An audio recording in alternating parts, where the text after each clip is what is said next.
नमस्कार, सुप्रभात. मी श्वेता. तुम्ही बघताय न्यूज 18 लोकमत. सकाळचे 9 वाजता आहेत. या बुलेटिनची सुरुवात एका मोठ्या बातमीनं. काँग्रेसचे नेते राहुल गांधी यांच्या नवी दिल्ली इथल्या निवासस्थानी इंडिया आघाडीची बैठक झाली. या बैठकीत पक्षप्रमुख उद्धव ठाकरे, आमदार आदित्य ठाकरे, खासदार संजय राऊत यांना शेवटच्या रांगेत बसावं लागलं होतं. इंडिया आघाडीच्या बैठकीत उद्धव ठाकरे यांच्या पुढे 7 रांगा होत्या आणि या रांगेतच उद्धव ठाकरे यांच्या पुढे तमिळ सुपरस्टार कमल हसन यांना बसण्यासाठी स्थान देण्यात आलं होतं. इतरही अनेक लहान पक्षाचे नेते उद्धव ठाकरेंच्या पुढे बसलेले फोटोमध्ये स्पष्ट दिसतायत. यानंतर विरोधकांनी ठाकरेंची खिल्ली उडवत टीका केली आहे. शेवटच्या रांगेत स्वाभिमान शोधून दाखवा असा टोला भाजपनं लगावलाय. याच संदर्भात आपण बोलूयात. शिवसेनेचे खासदार नरेश म्हस्के आपल्यासोबत आहेत फोन लाईनवरती. नरेशजी, स्वागत न्यूज 18 लोकमतमध्ये. इंडिया आघाडीची बैठक होती, मात्र उद्धव ठाकरे मागे बसलेले दिसतायत. तुमची प्रतिक्रिया काय यावर? कालची ज्या मीटिंगचे फोटोज जे काही व्हायरल झाले आणि त्याच्यामध्ये आपण पाहतोय की अगदी 6व्या-7व्या लाईन मध्ये उद्धव ठाकरे, आदित्य ठाकरे, संजय राऊत हे त्या मीटिंग मध्ये बसलेले आणि ज्यांचे एक खासदारवाले आहेत, एक खासदार ज्यांचा पक्ष आहे, असे खासदार पुढच्या रांगेमध्ये बसले होते. म्हणजे महाराष्ट्रातून हे लोक दिल्लीला मिटिंगला जातात. दिल्लीमध्ये 7व्या-8व्या लाईन मध्ये एकेकाळचे मुख्यमंत्री असलेले उद्धव ठाकरे 7व्या लाईन मध्ये बसवतात. म्हणजे त्यांनी पूर्णपणे महाराष्ट्राची लाज घालवली. हे सगळं चित्र पाहून खूप वाईट वाटलं.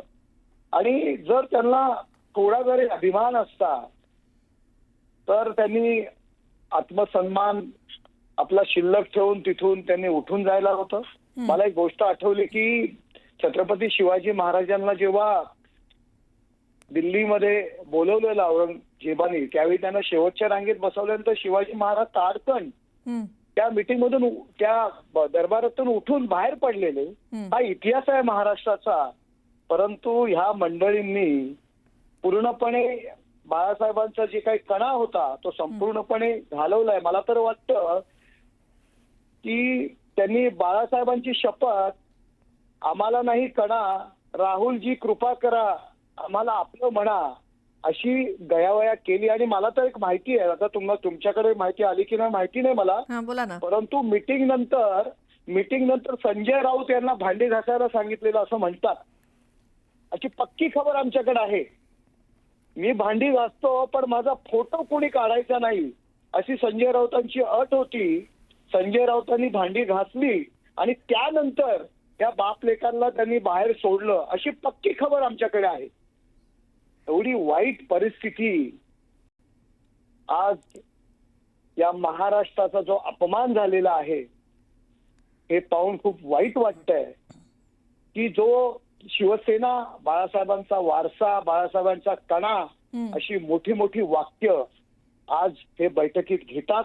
परंतु राहुल गांधी आणि सोनिया गांधी यांच्याकडे हा महाराष्ट्राचा कणा उद्धव ठाकरे यांनी गहाण ठेवलेला आहे, अशी परिस्थिती त्या ठिकाणी निर्माण झालेली आहे. बरं, मात्र कारण काय असेल आपण आता सांगू शकत नाही. मात्र त्यांच्या पक्षातले आपण काही प्रतिनिधींना विचारूयाच नाही, त्यांना विचारू शकतो. मात्र इतक्या काय कारणं असतील की आधीच सगळेजण बसले असतील किंवा काय, का उद्धव ठाकरेंना 8व्या रांगेमध्ये बसावं लागलं, याचं कारण तर आपण शोधूच. मात्र आता तुम्ही ज्या पद्धतीने, अर्थात तुम्ही त्यांचे विरोधक आहात, तुम्हाला तर हा मुद्दा मिळालेलाच आहे, त्यामुळे तुमच्याकडनं या संदर्भातली टीका होते, यावरती आपण उत्तर घेऊयात. आपल्यासोबत शिवसेना उद्धव बाळासाहेब ठाकरे पक्षाच्या नेत्या किशोरी पेडणेकर आहेत. किशोरीताई, इंडिया आघाडीची बैठक दिल्लीमध्ये होती. उद्धव ठाकरे, संजय राऊत, आदित्य ठाकरे 8व्या रांगेत बसलेले दिसत आहेत. नरेश म्हस्के म्हणतायत की महाराष्ट्राची लाज गेली म्हणून. नरेश म्हस्केला म्हणावं, आधी लाज या शब्दाचा अर्थ तरी माहितीये का, हा पहिला प्रश्न.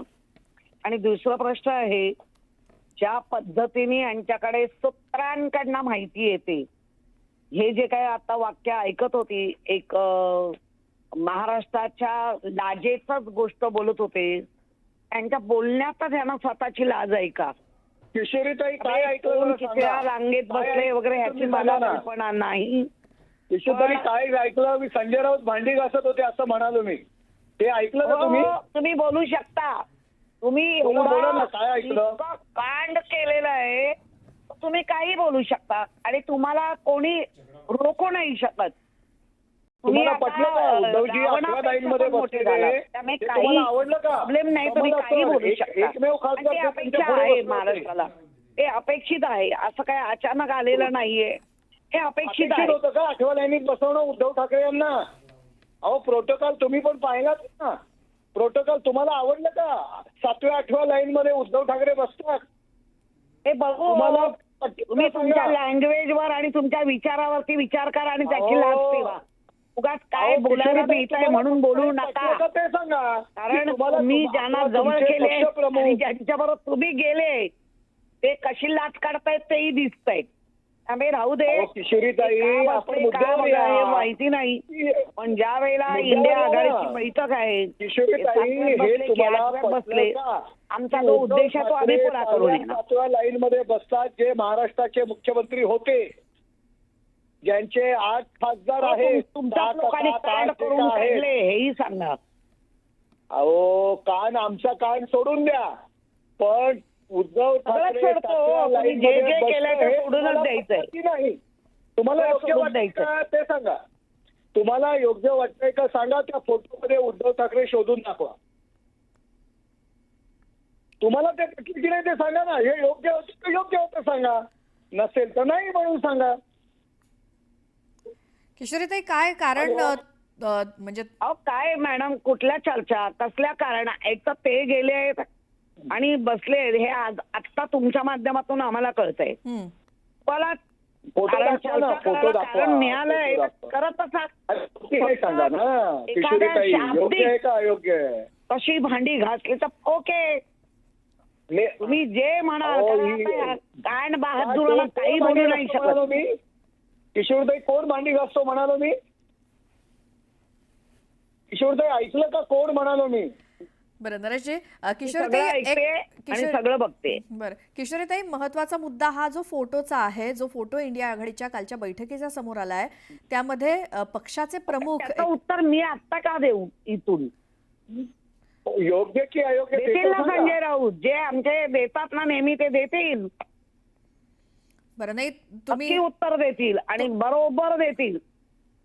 ताई, तुम्ही देखील त्या पक्षाच्या नेते तुम्ही आहात योग्य- म्हणून तुम्हाला विचारण्याचं प्रयोजन हेच आहे. मध्ये बसणं. किशोरीताई बोला.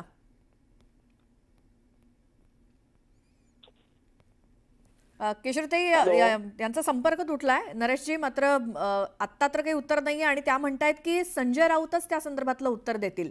तर तुम्ही वाट बघणार संजय राऊतांच्या उत्तराची, का ते 8व्या रांगेत बसले? हा, त्यांच्याकडनं उत्तर अपेक्षित आहे. योग्य की अयोग्य ते पण सांगत नाहीयेत त्या. बिलकुल नरेशजी, तुम्ही बोललात न्यूज 18 लोकमतशी, त्याबद्दल धन्यवाद. तर किशोरी पेडणेकर या शिवसेना उद्धव बाळासाहेब ठाकरे पक्षाच्या नेत्या आपल्यासोबत होत्या, मात्र त्यांनीही नीट उत्तर दिलेलं नाही किंवा त्यांच्याकडे कदाचित उत्तर नाहीये की उद्धव ठाकरे हे एखाद्या पक्षाचे प्रमुख आणि ते इंडिया आघाडीच्या बैठकीमध्ये त्यांना स्थान हे शेवटच्या रांगेत किंवा मग 8व्या रांगेत का होतं, या संदर्भात विरोधकांकडनं तर टीकेची जोड उठवली जाते आणि विरोधकांना हा मुद्दाच मिळालेला आहे, अर्थात सत्ताधाऱ्यांना, आणि म्हणूनच त्यावरती उत्तर हे देखील किशोरी पेडणेकर यांच्याकडे नव्हतं.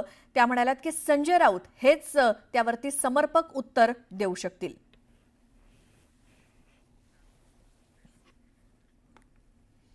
आणि आता पुढची बातमी आपण बघूयात.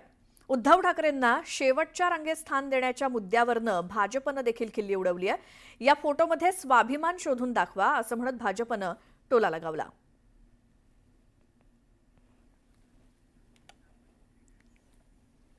तर दोन्ही शिवसेनेचे प्रमुख नेते दिल्ली दौऱ्यावरती असल्यामुळे महाराष्ट्राचं राजकारण हे दिल्लीमध्ये पोहोचल्याची चर्चा सुरू झाली आणि यावेळी दोन्ही नेत्यांमध्ये जोरदार सामना रंगला.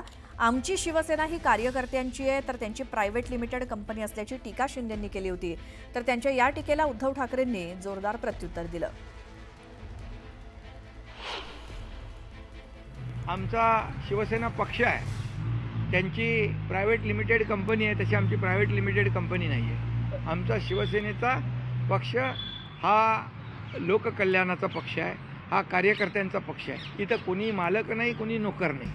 त्यांचं एवढे ते त्यांचं विचार किंवा त्यांच्या याला उत्तर देणे एवढे ते काही महान नाहीत. शेवटी गद्दार हा गद्दार असतो, त्याच्यामुळे गद्दाराच्या मताला मी काही किंमत देत नाही. ते बघा, ते तिकडे 10 जनपदकडे जात आहेत, आम्ही इकडे लोककल्याणकारी मार्गाकडे गेलो. जे बाळासाहेबांनी जो लोककल्याणाचा मार्ग आम्हाला दाखवला आहे त्या मार्गाने आपण गेलो.